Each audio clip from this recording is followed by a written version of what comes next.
C'est de la folie. C'est vraiment, je vous dis, le projet d'ordre mondial. C'est pour ça que si l'Union européenne réussit, évidemment, c'est la réussite du reste par derrière, parce que ce sera beaucoup plus facile d'unifier les autres parties du monde.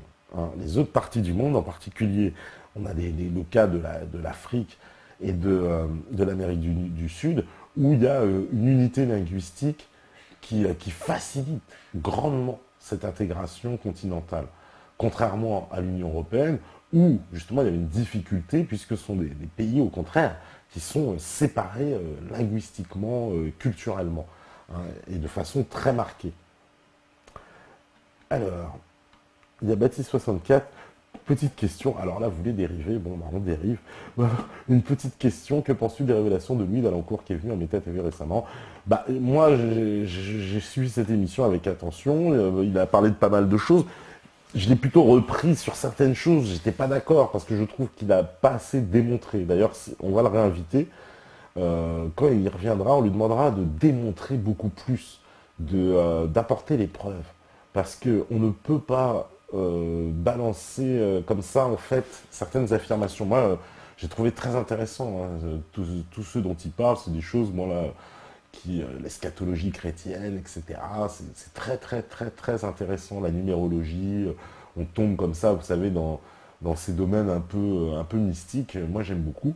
C'était un beau voyage, hein, voilà, c'est un peu comme un voyage, mais c'était à la fois, des fois, un peu, je trouve, balancé en l'air. On ne peut pas balancer certaines affirmations comme ça en l'air.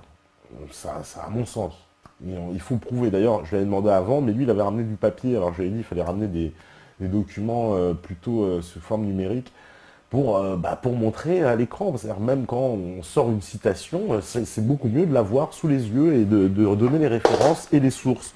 Parce que sinon, on peut après un peu balancer un petit peu n'importe quoi, quoi. Sinon, c'est pas assez justifié.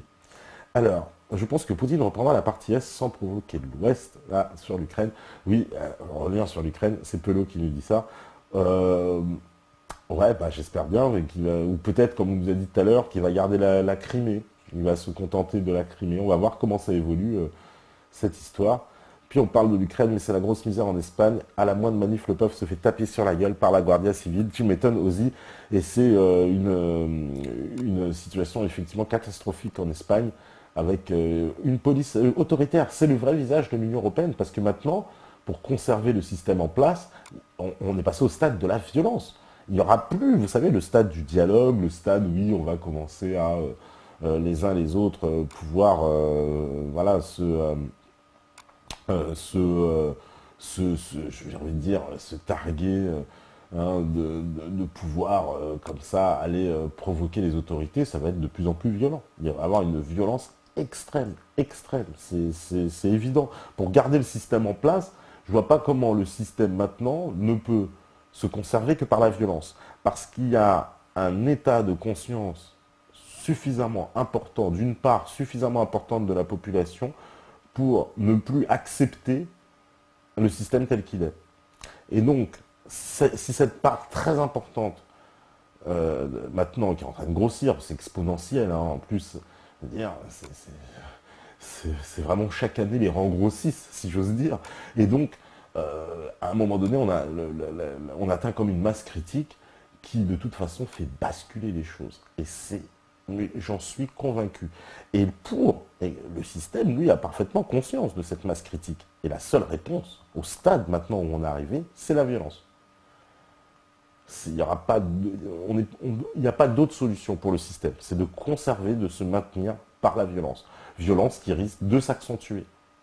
Puisqu'on voit bien qu'il y a une violence, donc je parlais de cette guerre des mots, donc de cette violence mentale extrêmement forte, hein, violence médiatique, et qui devient maintenant une violence physique. Physique avec les grands chiens de garde. Donc on a le grand retour des milices, hein, ça déjà, c'est des milices de tous bords qui viennent servir, on le sait, les intérêts d'une oligarchie en place. Donc ces milices-là, bien établies, viennent de façon précise, ponctuelle, ciblée, sur des événements, exercer une violence physique auprès de certaines personnes et de toutes les personnes compromettantes, c'est-à-dire les journalistes indépendants, ceux qui peuvent véhiculer pardon, une autre forme d'information, qui est quelque chose qui serait de la contre-information, ça c'est sûr, c'est la cible, et tous les dissidents, toutes les personnes qui vont apporter une forme de dissidence dans leur domaine, que ce soit des auteurs, des professeurs, etc., des politiques, et puis on a, la liste est longue, hein, de Chouard à Hillard, à Bricmont, à Colomb, à Asselineau, etc., de tous ces gens qui sont visés par des espèces de cabales internet qui viennent sans cesse de sites déclarés d'extrême gauche antifascistes et qui au fond servent les intérêts impérialistes de certaines forces. Parce que quand on empêche Michel Collomb d'aller s'exprimer sur la Libye, je ne vois pas en quoi hein, on rend un service à l'anticapitalisme et à l'anti-impérialisme. Hein, je me demande contre qui on se bat. Et c'est vraiment la question que je pose. Alors, voilà, ça me paraît quand même le minimum. Alors, il y a Pelot, il me dit malheureusement que ce sera un prétexte pour l'OTAN, mais on va tout faire indéfiniment sans rien faire. Je vois en aucun cas une guerre, mais on sait qu'on nous y pousse. Voilà, on a l'impression, et c'est un sentiment assez terrible, hein, qui doit peut-être nous faire penser à nos ancêtres, qui ont dû, voilà, je pense à tous ceux d'entre nous, certainement les grands-parents ou les arrière-grands-parents, qui ont connu la Seconde Guerre mondiale, et qui l'ont vu arriver peut-être de cette façon dont nous on voit les événements en ce moment. C'est-à-dire avec des choses qui s'imposent à nous.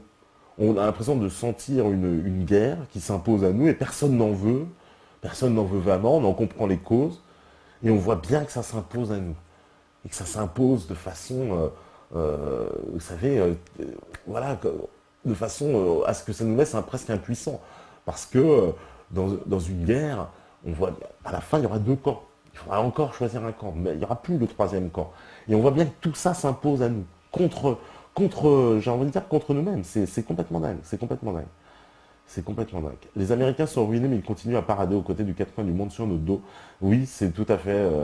C'est pour ça qu'ils déclenchent des guerres. Ils ont une économie de guerre basée sur la guerre, basée sur le complexe militaro-industriel et sur la suprématie d'une monnaie qui s'impose de façon militaire. Et pour qui veut en sortir, se retrouve immédiatement bombardé hein, par l'aviation américaine qui domine évidemment la planète avec ses bases absolument partout. Je ne sais pas si vous avez déjà vu une carte des bases américaines dans le monde.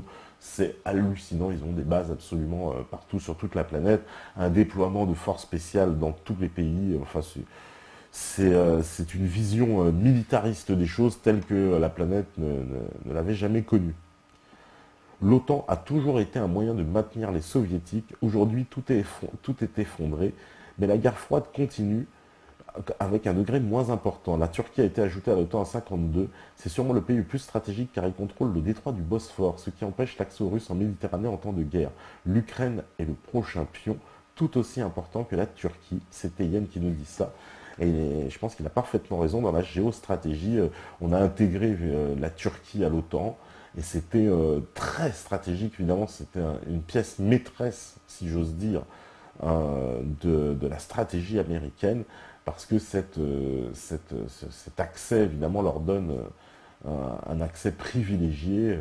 D'ailleurs, on sait que la Turquie, vous savez, ouvre son espace aérien à l'aviation militaire israélienne, qui, grâce à ça, peut espionner, évidemment, tous ses voisins iraniens, irakiens, arméniens et autres, et syriens, et voilà.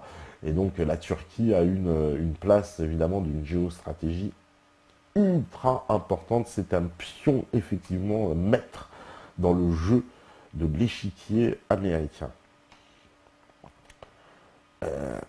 Alors, qu'est-ce que me dit encore Topa, que penses-tu de l'info sortie par la France Libre il y a 2-3 semaines, selon laquelle Poutine a proposé un accord de libre-échange à l'Union européenne? Oui, bah oui, ouais, oui, je l'ai vu cette info. Bah, il lui propose un accord de libre-échange à l'Union européenne, pourquoi pas. La Russie a même intégré l'OMC. Vous savez, c'est très récent aussi, ça s'est négocié Je crois que c'était il y a 2 ans, même pas, hein, ouais, c'est très très récent, la Russie qui intègre l'OMC. Donc oui, Poutine il cherche aussi, alors ça confirmerait peut-être les analyses de Pierre Hillard, parce que lui il est très suspicieux sur les intentions de Poutine, et tout comme il avait des doutes sur les intentions de Chavez. On avait même fait la réponse de Chavez, de Vincent Lapierre, il ne partage pas absolument la même opinion d'ailleurs sur ce sujet. C'était très intéressant. On aimerait bien d'ailleurs un jour qu'ils puissent débattre sur ce sujet, puisqu'ils ont des opinions divergentes un peu sur les intentions des uns et des autres. Est-ce qu'on peut, voilà, comment prêter des intentions aux uns et aux autres, en particulier à Poutine? Alors Poutine, c'est vrai, il avance son jeu en même temps sur les dossiers de l'OTAN, il prend une position où il est contre. On voit bien que la Syrie, où il n'a pas lâché. Et puis en même temps, il y a une espèce d'ouverture et de volonté aussi de créer un espace de libre-échange, puisqu'il crée son propre espace de libre-échange avec la Russie, alors je ne sais plus, il y a le Kazakhstan, etc., il y a plusieurs pays. Ils créent leur espace à eux, et puis ils veulent aussi créer des accords avec l'Union européenne. Mais pourquoi pas? C'est une logique de commerce en même temps. La Russie a la vocation à plus faire du commerce avec l'Europe, plutôt qu'avoir des projets d'invasion militaire. Enfin, moi, je préfère qu'on s'entende sur des projets de commerce et des traités d'accords de libre-échange, plutôt que sur voilà, des traités comme l'OTAN, voilà, qui essaie d'installer sa barrière de missiles face à la Russie, ce qui est un acte de provocation absolue, qui ne peut mener que à une tension avec la Russie. Et la Russie, je pense pas on ait les moyens de se frotter pour le moment à la Russie, en tout cas l'Union européenne toute seule, sans l'OTAN. C'est-à-dire sans l'appui et la force américaine. Parce que vous savez, c'est ça la défense américaine.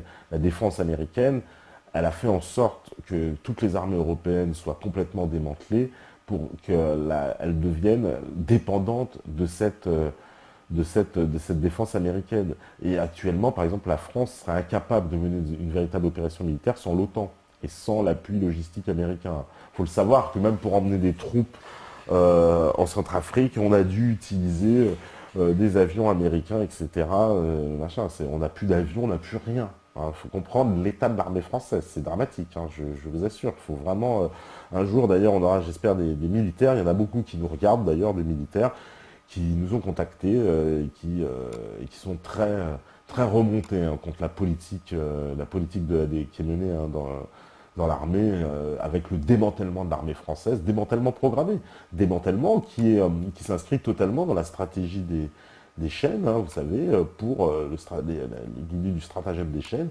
il y a cette idée de déposséder l'ennemi de son armée de façon à le rendre inoffensif. Donc c'est exactement ce que les Américains ont appliqué sur l'Europe.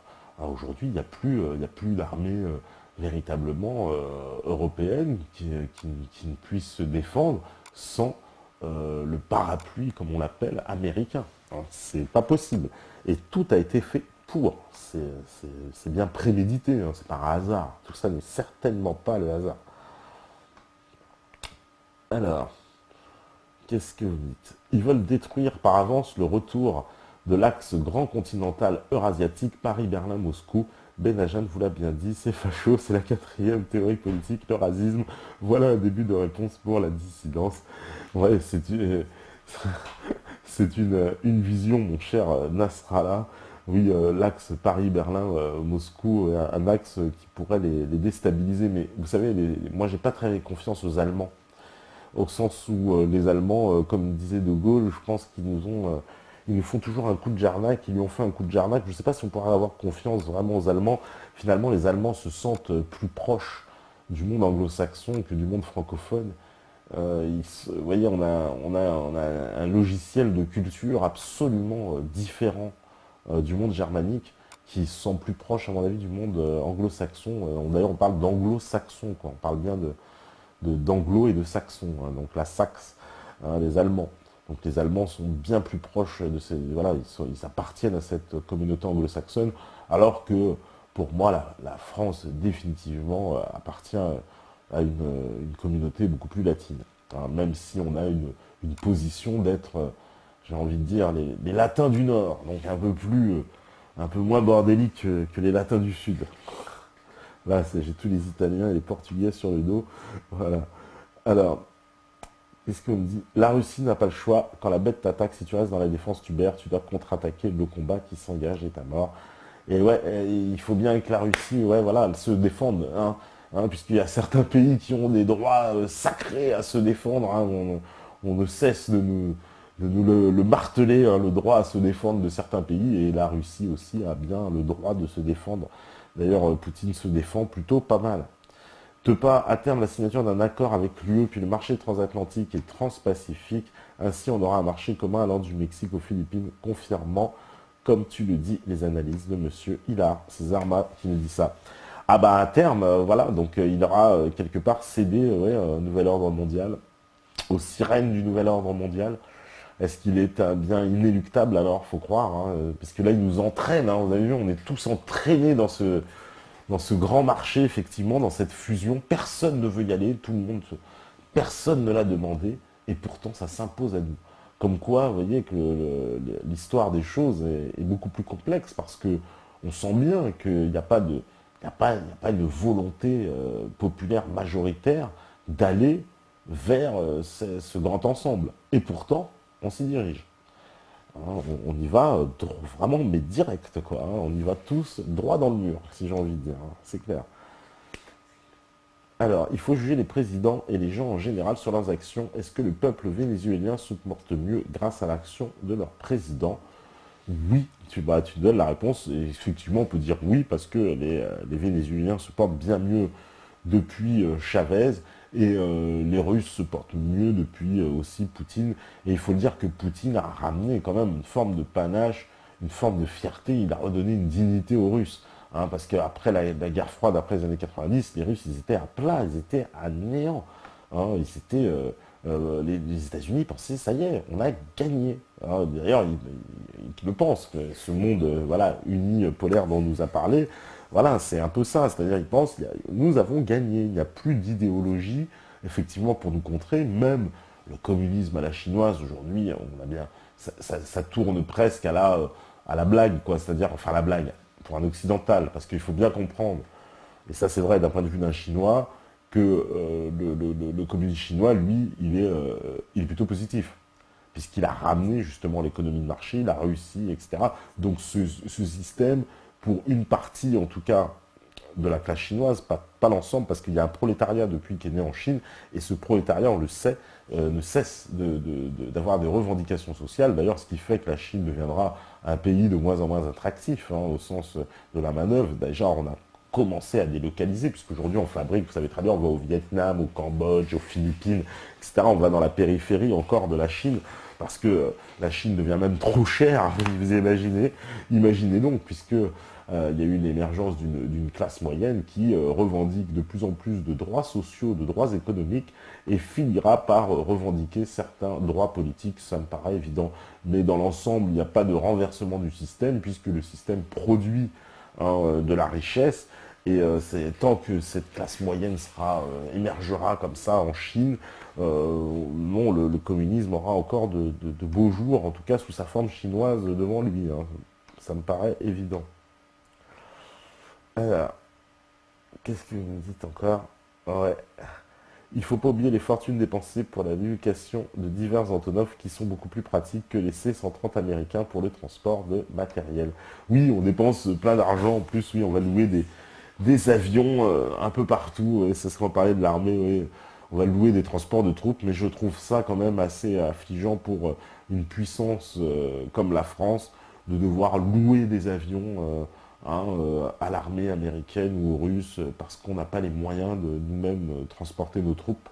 Hein, quand on nous avait expliqué, vous savez, ce reportage qui était terrifiant sur l'état de l'armée française, où on apprenait qu'un blindé sur deux était en panne.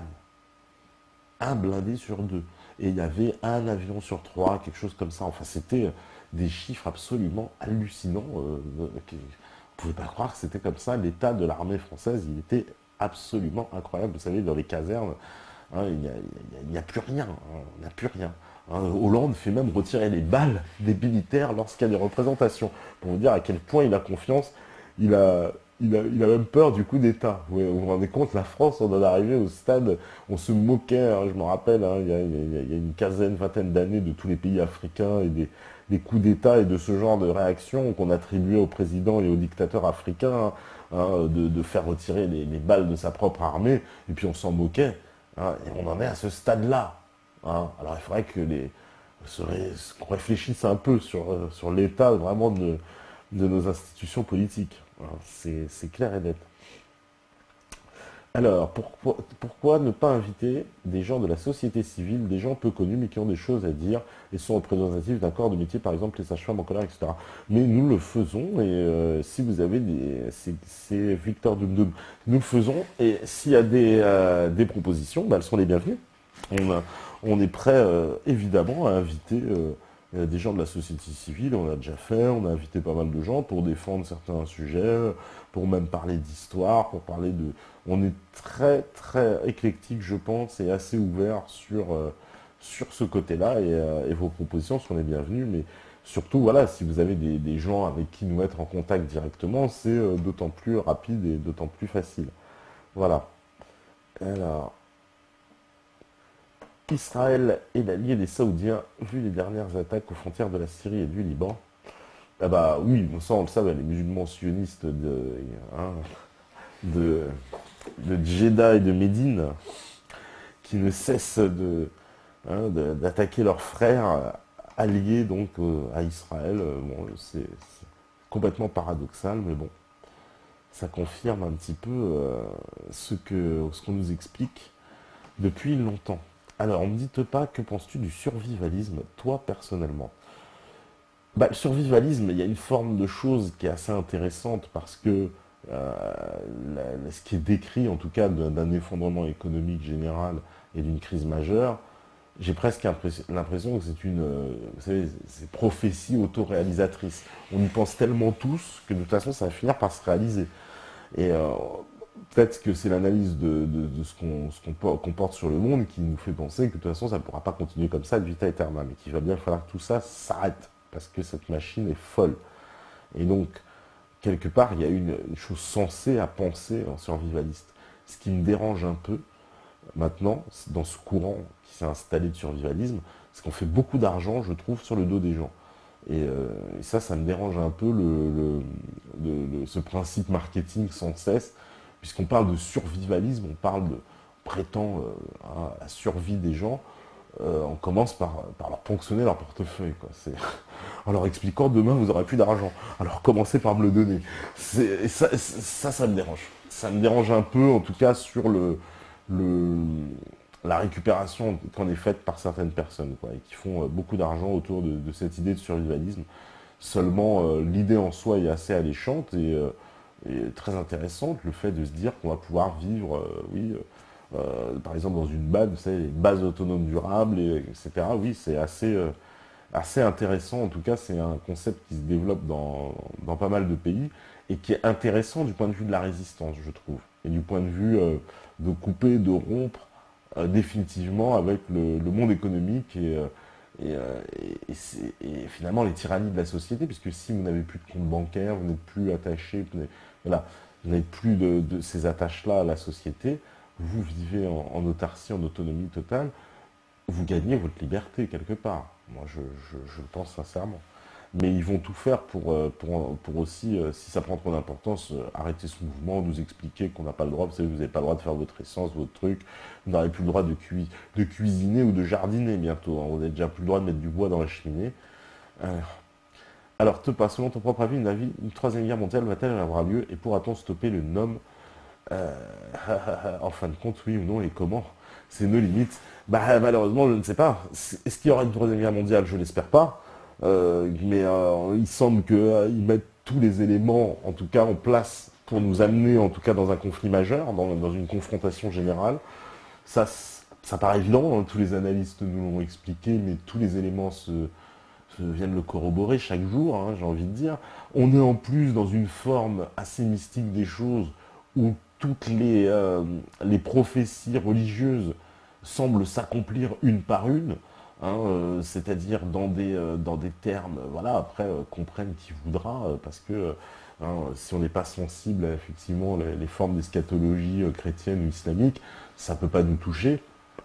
Mais on voit qu'il y a une concordance réelle entre les faits et, certains passages justement de ces eschatologies. Donc c'est pour ça que ça reste quand même assez intriguant d'arriver dans cette période de l'apocalypse, hein, de la révélation. Et révélation, oui, en plus je dis révélation, les masques tombent, nous sommes dans une période où les masques tombent, donc nous sommes dans la révélation, on est dans la période, alors on parlait de lumière, voilà, effectivement, tout est en train de s'éclairer, le monde est en train de révéler son véritable visage. Et c'est ça le changement. Hein, c'est peut-être bien ça la fin. Parce que quand on voit le véritable visage du monde, quelle sera la réaction des 99,9%? Voilà. Et est-ce qu'on va nous entraîner dans une guerre mondiale? Ils en sont parfaitement capables, ce serait presque leur intérêt. Et à ce moment-là, ça s'imposera à nous. On comprendra que finalement, nos ancêtres se sont tapés 2 guerres mondiales qui se sont imposées à eux. Hein, comprenne qui voudra. Et mais je peux pas dire, je peux pas en dire plus, quoi. Je sais pas, je peux pas le lire dans le marc café, mais je sais pas si il y a rien qui laisse présager, en tout cas, effectivement, des événements de bon augure, en tout cas pour ce qui est des événements. Après, justement, leur ordre mondial, j'ai envie qu'on se dise tous qu'on peut le faire capoter. Si on a suffisamment la force, pourquoi pas? Vous voyez, De Gaulle, il a expliqué, c'était un bluff. La France libre, c'était 10 mecs. Et à la fin, ils ont fait un bluff qui a marché. Eh ben, peut-être bien que là, c'est quelque chose, voilà, nous, la bande de fous, peut-être, on est, je sais pas, quelques milliers. Eh ben, ces gens-là ont suffisamment d'énergie, vous voyez, ils vont alchimiquement dégager une énergie telle que ça va tout modifier le cours des choses. Ça, moi, je pense que c'est réalisable. Oui, c'est à portée de main. C'est à portée de main parce que tout est dans l'esprit. Donc pour moi, la victoire, elle est dans nos têtes. À partir du moment où on pense la victoire, on aura la victoire. Et à partir du moment où on transmet cette victoire avec l'intention, hein, en plus, alors là, ça parle aux musulmans, parce que moi, si j'ai compris une chose dans l'islam, c'est l'intention. Hein. Ça, les musulmans, vraiment, sont d'accord là-dessus. C'est l'intention qui est importante. Donc finalement, c'est très alchimique, d'ailleurs, l'islam, hein, puisque l'intention, c'est précisément la pensée, hein, la matière de la pensée. Voilà, la matière de la pensée. Oui, on ferait de la langue des oiseaux avec, tellement. Et, et ça paraît évident, c'est les intentions qui comptent. Et donc si l'intention est tellement forte et qu'on est mécaniquement un nombre plus important, ça finira par faire basculer le cours des choses. C'est inévitable. C'est déjà le cas en fait. Pour moi, le cours des choses a déjà basculé. Notre existence même ce soir, notre présence même, est la preuve absolue que ce cours des choses a basculé. Simplement, on attend que cet apocalypse, cette révélation, se révèle au plus grand nombre. Vous êtes peut-être des apôtres, vous avez compris la révélation, était déjà en marche, et vous avez compris une forme de cette révélation déjà. Mais la révélation, elle est déjà là, et elle ne fait que commencer. Elle ne fait que commencer.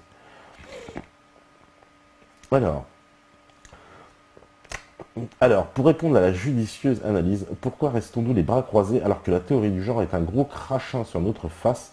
On attend le leader, or il n'y en aura pas comme celui des révolutions appuyées par les USA pour cause l'histoire des SMS. Farida Belgoul est intrigante, un opérateur de réseau peut diffuser d'infos par SMS. Ah oui, oui, bah ouais, c'est vrai, peut-être aussi, justement, c'est peut-être cette chose de l'histoire, Charles Kaji, c'est des gens, par l'intention, encore une fois, tellement forte, qui s'est diffusée. Et se diffusant, elle a créé quelque chose qu'elle-même n'avait pas prévu, c'est que ça fonctionne. Voilà. Après, vous savez, aujourd'hui, les SMS, quand même, la plupart des gens ont des forfaits gratuits SMS. Hein, c'est terminé, les forfaits payants SMS. Donc, envoyer des SMS en milliers de choses avec Facebook, etc., c'est quelque chose, effectivement, voilà, on peut s'interroger, mais qui reste très accessible. Alors, il y a eu un problème entre Einstein et Poincaré. Einstein est un pompeur quand on dit que l'expansion de l'univers qui résulte de la relativité, il a réfuté, car c'était en désaccord avec sa vision idéaliste de l'univers. Alors, vous débattez sur Einstein et la théorie de la relativité. on est passé de tous les sujets, on passe de Einstein à la relativité, et on revient sur l'Ukraine, et on passe par le survivalisme, c'est énorme, mais c'est la libre antenne en même temps. C'est vous qui faites les sujets. Y aura-t-il une invitation de LLP? Mais bien sûr, oui, LLP, on pense qu'on va l'inviter. Il y a eu Morgan Priest qui nous a parlé des francs-maçons, tout à fait, Morgan Priest, et aussi Thierry Messan qui nous en avait parlé. Alors, qu'est-ce qu'on nous dit? Il faut opposer un vivalisme français au survivalisme américain. Pas mal, Nasrallah Pandagol, pas mal, pas mal. C'est une bonne, je trouve, opposition. Loane Murphy, te pas, tout ce qui peut mal tourner va mal tourner. Voilà, ouais, la fameuse Loane Murphy, ben, on est en train de tous de se l'appliquer. L'armée française sur le papier est l'une des plus puissantes du monde. On a un budget autour de 60 milliards, mais le X c'est qu'on parle pas. On paie 5500 généraux payés à ne rien faire selon Provocha. Il en vaudrait 250 pour l'armée, ça peut expliquer beaucoup de choses. Exactement, oui, on est le pays, on a 5500 généraux. Il y en a plus que certaines forces combattantes. Je crois qu'il y a moins de légionnaires, moins de... etc. Je vous assure, c'est complètement dingue. On a 5500 généraux payés à ne rien faire en France. C'est Russia Today qui avait sorti l'info, qui avait fait un gros reportage là-dessus, et absolument incroyable. En plus, tout à fait crédible parce que ces généraux sont souvent stipendiés, vous savez, par l'OTAN, etc. Ils touchent des subsides supplémentaires qui permettent que tous ces gens-là se la ferment bien gentiment, font leur petite carrière en ne faisant pas grand-chose, touchent beaucoup d'argent et permettent qu'on démantèle l'armée sans que les Français n'en fût informés. C'est, voilà, parfait. Eh ben, je vois qu'on arrive à la fin. Alors, qu'est-ce que vous me dites encore? Il y aura une guerre car l'Empire le veut et il n'y a personne pour s'y opposer pour l'instant. L'histoire nous dit qu'il n'y a eu personne en 14 et en 39. Si, il y en a eu. Il y a eu des gens qui se sont opposés à la guerre. Mais aujourd'hui, on nous a fait passer pour des antisémites affreux alors que ces gens-là s'opposaient à la guerre. Peut-être demain, en se opposant à la guerre, on dira que nous étions des fachos absolus, des extrémistes, de vilains conspirationnistes qui voyaient le mal partout. Eh ben, merci en tout cas à vous tous d'être présents sur le chat. Merci voilà, à tous ceux, Pirates du Bitume, Cyril, Nasrallah, Ali Doum Doum, Ozzy, Méo, Nasrallah Pendragon, Cyrine, Will of Future, Wataskam, Yasmine, Pelo, Baptiste, Rafri My Mind, etc. Vostok et tout, Ali, lecteur No Limit 72, Toto, Geoffrey, Démurge 2001, Daniel Q, Toto, Zinzel, etc. Bon, je peux pas tous vous citer, de toute façon vous êtes trop nombreux. En tout cas, les habitués se reconnaîtront. Merci de nous suivre. Demain, il y aura une émission spéciale avec Alain Benajam sur Jeanne d'Arc, donc polémique à l'horizon. On évitera de parler de République, on en fera une spéciale sur la République pour ne pas s'égarer. En tout cas, demain, ce sera Jeanne d'Arc à l'honneur sur Meta TV.